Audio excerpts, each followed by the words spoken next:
je te propose une analyse de la composition des plans emblématiques du Seigneur des Anneaux. Nous examinerons les éléments visuels et narratifs de chaque plan pour comprendre comment ils contribuent à l'esthétisme, à la narration et à l'impact émotionnel du film. On va parler de contraste visuel, d'opposition, de storytelling par l'image et de plein d'autres choses. Donc ne perdons pas de temps, c'est parti. Donc les amis, je pense que vous l'avez remarqué, je vous ai réservé un plan absolument somptueux de Minas Tirith et de Gandalf, et vous avez vu la composition est fabuleuse. Gandalf qui se situe au tiers à droite de l'image, et on a Minas Tirith qui est juste là, au niveau du milieu de l'image. Alors moi ce que j'aime beaucoup aussi dans cette image, c'est qu'on a le Mordor qui se situe, si vous voulez, hop, dans le tiers gauche de l'image. On a le premier tiers du plan qui représente un petit peu Gandalf et son voyage pour arriver jusqu'à Minas Tirith. On a Minas Tirith, vous avez vu, qui est vraiment éclairé par les rayons du soleil, c'est absolument fabuleux.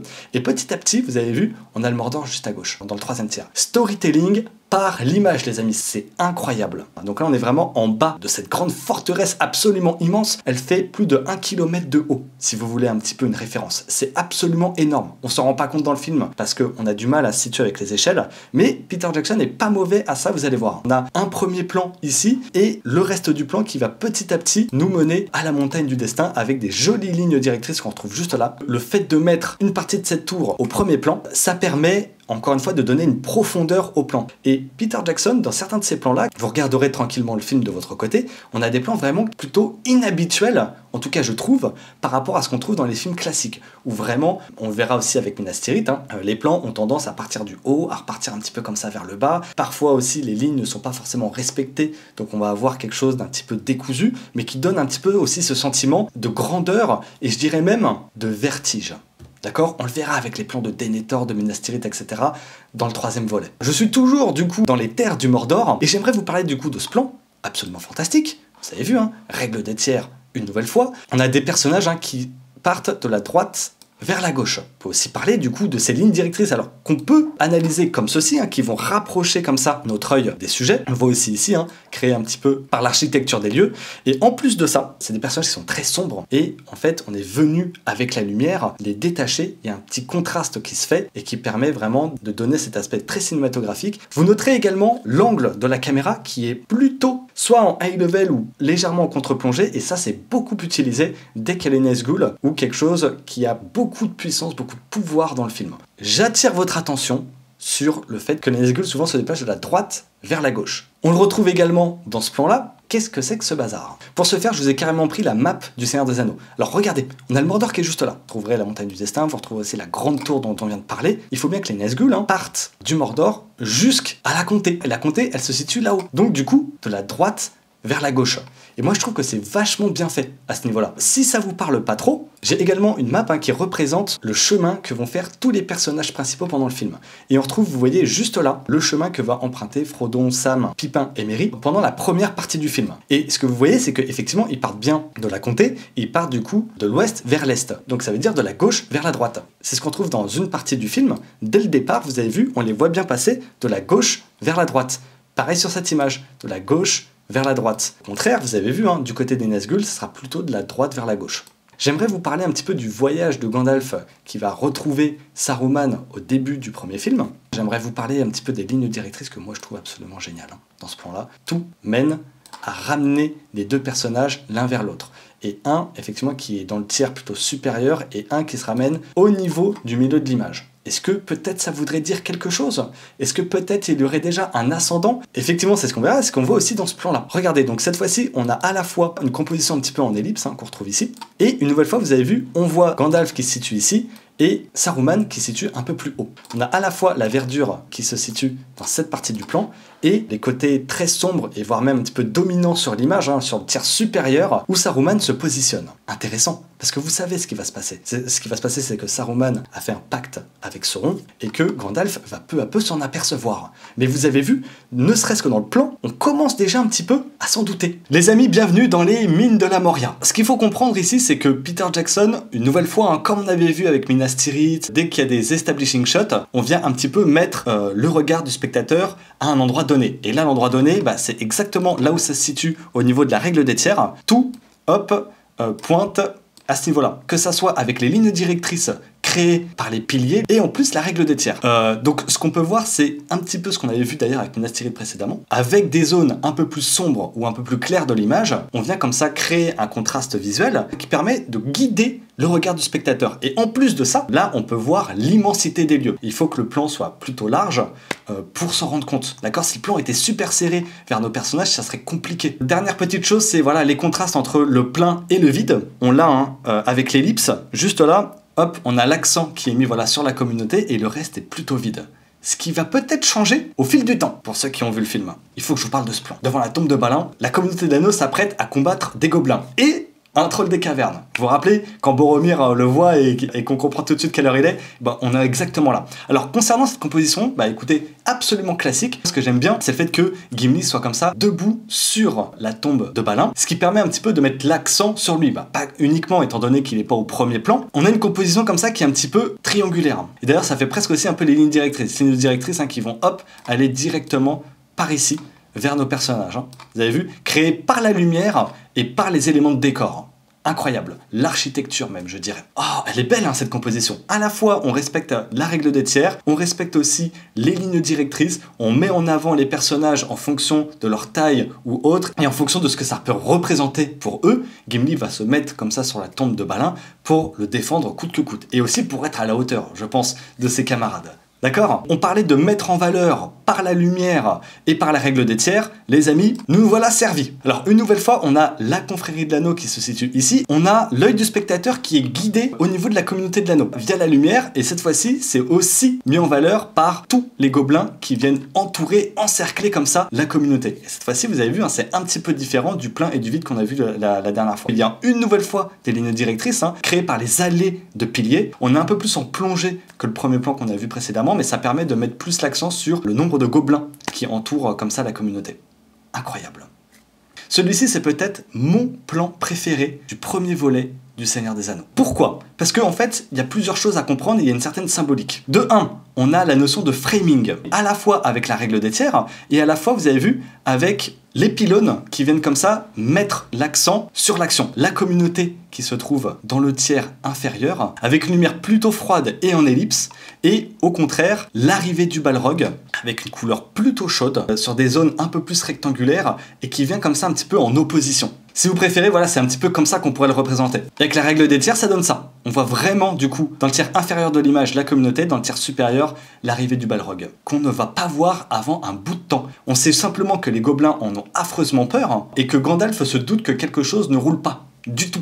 Et ça, c'est absolument incroyable. Parce que dans l'histoire, et même vous savez, dans l'horreur, etc., ce qui est important parfois, c'est pas forcément de voir l'horreur et de voir ce qui fait peur, mais c'est plutôt l'angoisse qu'il y a tout autour.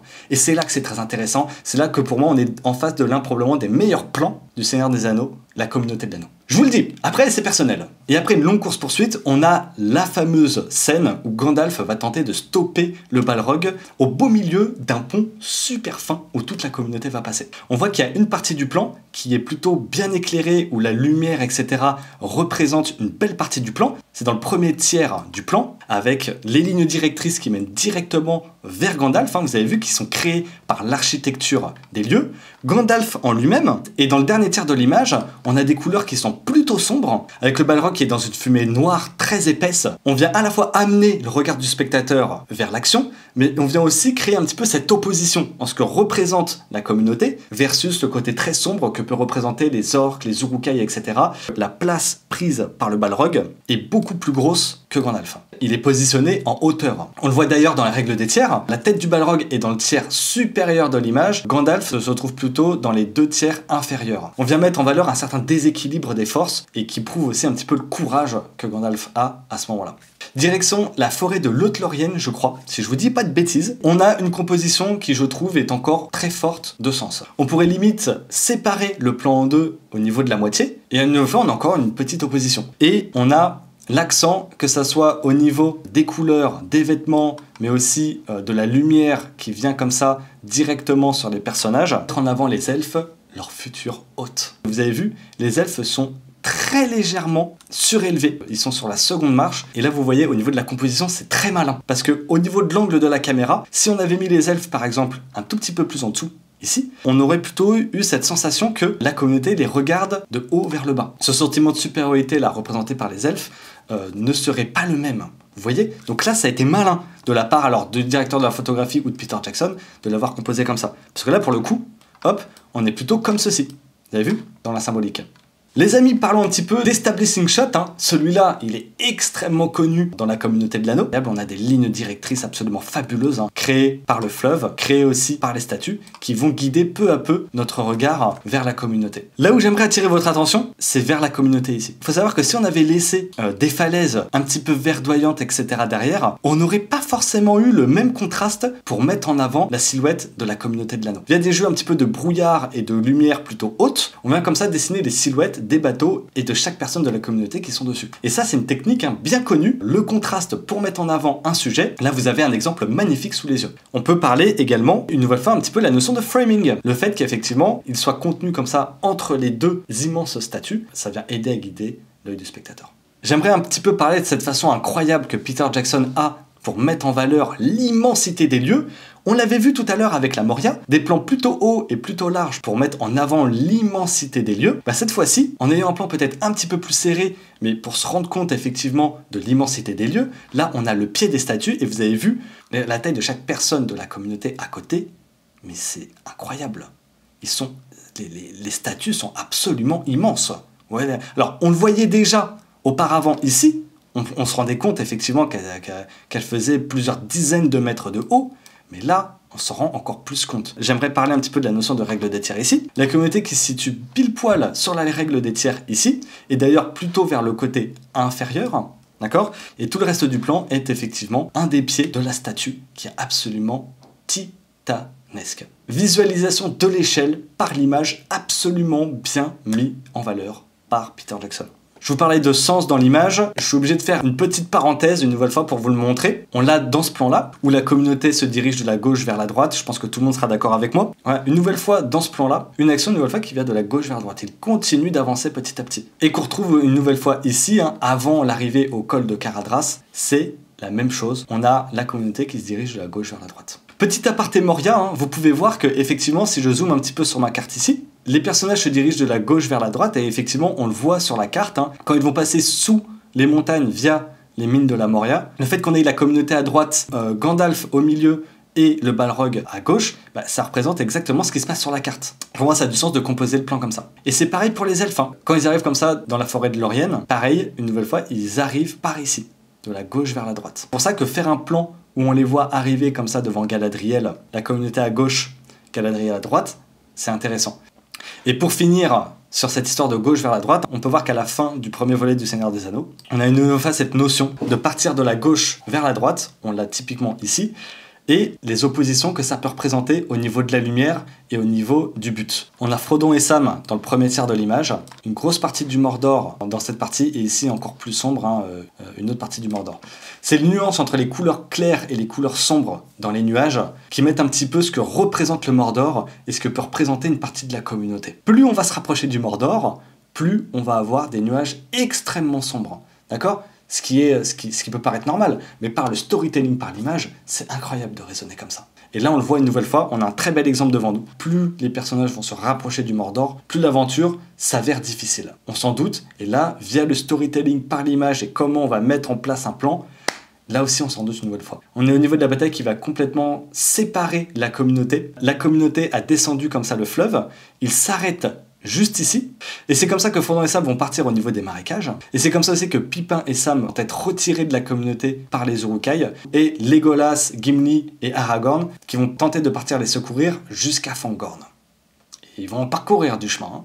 On est là maintenant au niveau des derniers instants de Boromir, avec une nouvelle fois une composition absolument fantastique. On va mettre en avant un petit peu cette supériorité, vous avez vu une nouvelle fois, un petit peu comme le Balrog précédemment. On vient mettre sur le tiers déjà un petit peu plus supérieur de l'image Uruk-hai et le tiers inférieur de l'image Boromir. Et d'ailleurs, ce qui nous permet, via des lignes directrices et via aussi en fonction de la posture de l'Uruk-hai, ça vient un petit peu guider notre regard vers Boromir. Vous avez vu ce chef-d'œuvre de composition. Et une nouvelle fois, on prête attention aux détails. Il y a eu un gros combat qui a été mené avant d'en arriver là, et on voit tout autour de Boromir tous les Uruk-hai qu'il a affrontés précédemment. Et ça aussi, c'est fort en sens. J'espère que cette analyse vous a plu. Moi, j'ai pris beaucoup de plaisir à le faire. Je vous retrouve peut-être pour le second volet du Seigneur des Anneaux qu'on va analyser. Et plus on avance dans la trilogie, plus j'ai des choses à dire. Plus on a, je trouve, des plans emblématiques, des éléments visuels et narratifs qui vont contribuer comme ça, un, à l'esthétique du film, et deux, à la mise en place de son histoire et du storytelling par l'image. Les amis, je vous dis à la prochaine.